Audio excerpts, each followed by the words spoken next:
Over the last many hours, there's been a controversy developing between India and Maldives. It's been a few weeks when Maldives has had a new government in place, which isn't clearly pro-India, it seems. And we've also had Prime Minister Narendra Modi visit Lakshadweep. And many ministers in Maldives haven't taken that very kindly. And there's been an anti-India campaign developing from the pro-government people in Maldives. And that has led to a lot of racist attacks against the Prime Minister. To speak about that and a lot more, we are joining us right now is Mr. Ahmed Adeeb, who is in fact the former Vice President and Tourism Minister of Maldives. Mr. Adeeb, thank you very much for joining us.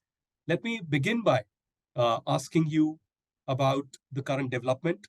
What's your first reaction? We read your note that you mentioned you were very emotional about what really happened because India and Maldives traditionally have had very good relations since the 60s.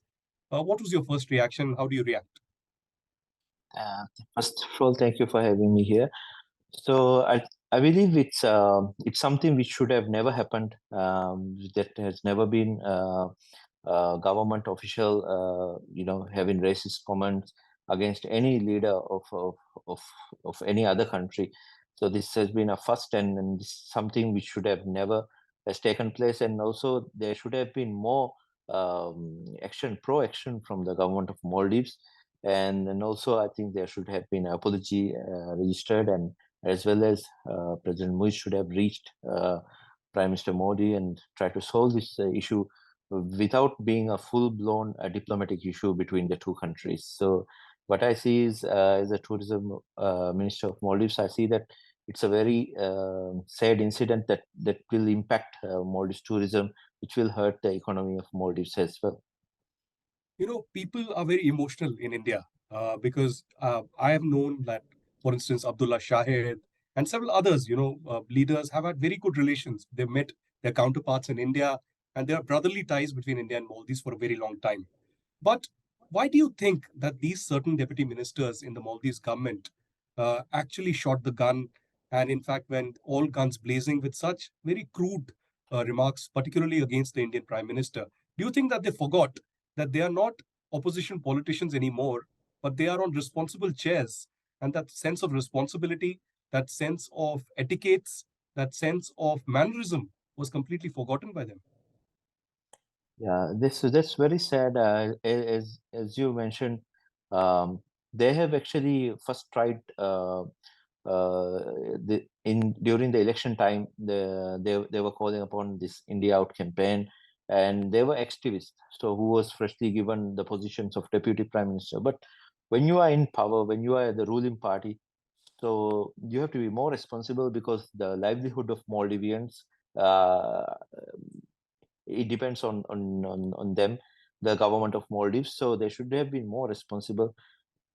I would say that they should have been warned. I think the government of Maldives should have briefed them how to, not to create these kind of scenarios. They have to be stop being activists, but more responsible leaders. So I think that the government of Maldives should have taken more stern action, and also should make sure that this never repeats again. Also, Mr. Adi, what comes to my mind is that when you were the tourism minister, you've taken several initiatives. You yourself have been credited by actually encouraging and boosting the tourism in Maldives and creating a new landscape of this island nation where not just Indians, but a lot of Westerners also were attracted towards Maldives in the last many years. And it became a very global hotspot. Uh, how do you see the tourism industry from India over the last many years? You've seen a lot of Indians not only coming to Maldives, but many Indians, apart from tourists, actually working in the hospitality industry in Maldives itself. Could you give us a glimpse of how much of Indian investment or India's tourism industry is there in Maldives right now? So actually, as you said, when I was the Minister of Tourism, we started a branding campaign. We branded Maldives as the luxury top destination in the world. We joined with many superstars, especially from India. We started a social media campaign, destination marketing, and we started having big shows in Maldives, where celebrities from Bollywood came in, and they were good influencers. They had a good influence on Maldives by posting in social media. So it was a very much Maldives benefited from it, and then it was a very friendly approach we took at that time. I think we all benefited out of it, and I would say now India has become the major market for Maldives tourism, especially after COVID. So And this is very important market.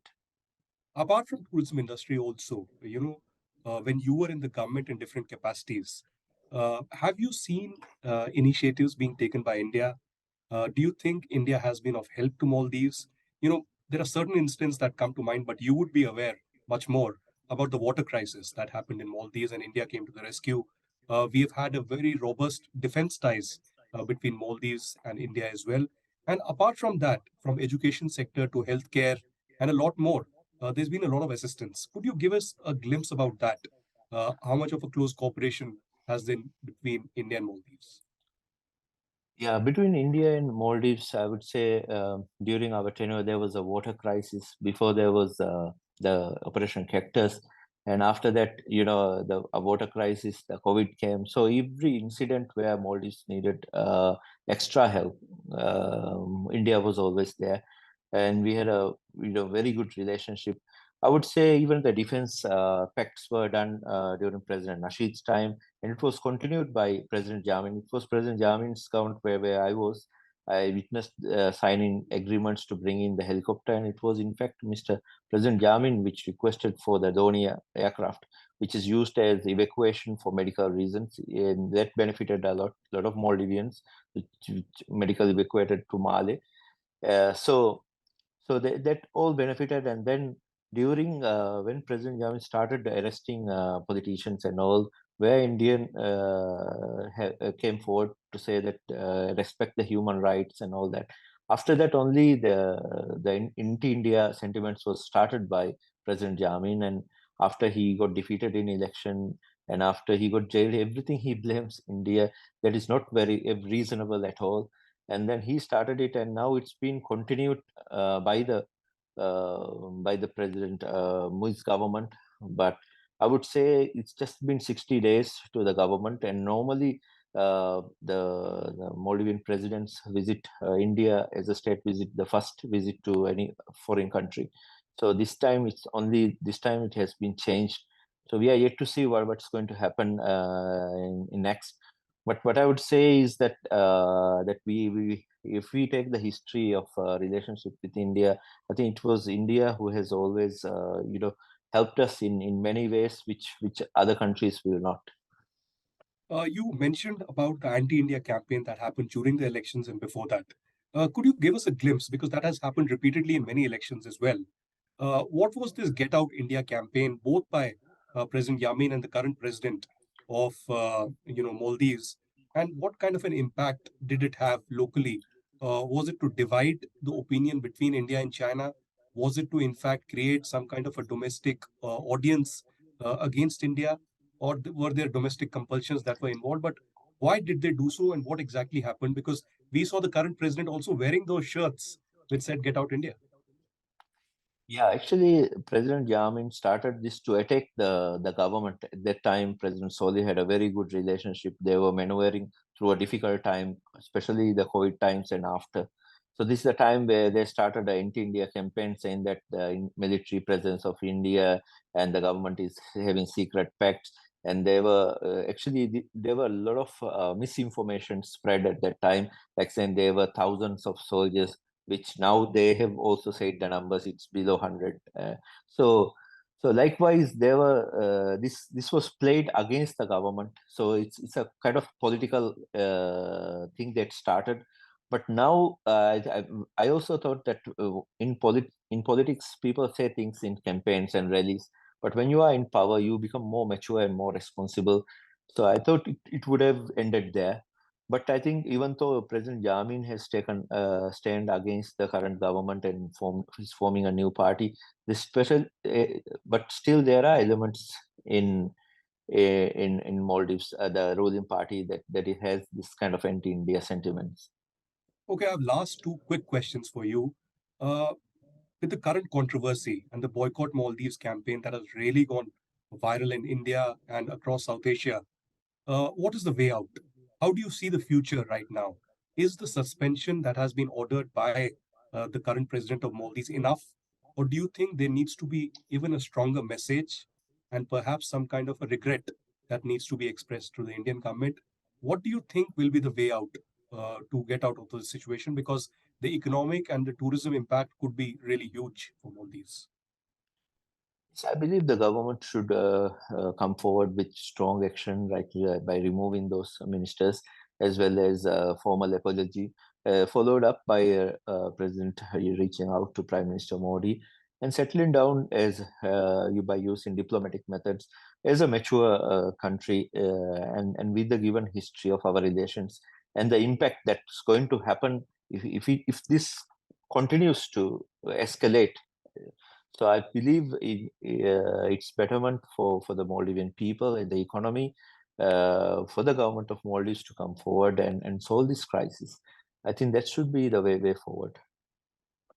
Finally, last question. You spoke about China and India as well, and we see the current president also visiting China right now. Do you think it has also, apart from the domestic statements that have come in, do you think there are some international players that could be involved in this to actually attack India in this entire process? So it is yet to be seen. So because there's only 60 days for the government, and their first state visit was to Turkey, and now it's China. So in China also, we are yet to see what are they going to sign, what are the agreements, what are the decisions they're going to make. So so basically, this was started by activists, which was not followed up by the senior cabinet members or anyone, but they have taken it.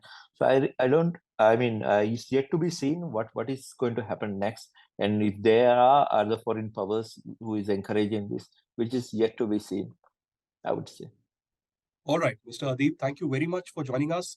And here's hoping that the traditional and the good ties that have been there between India and Maldives actually continue and we can put behind this controversy.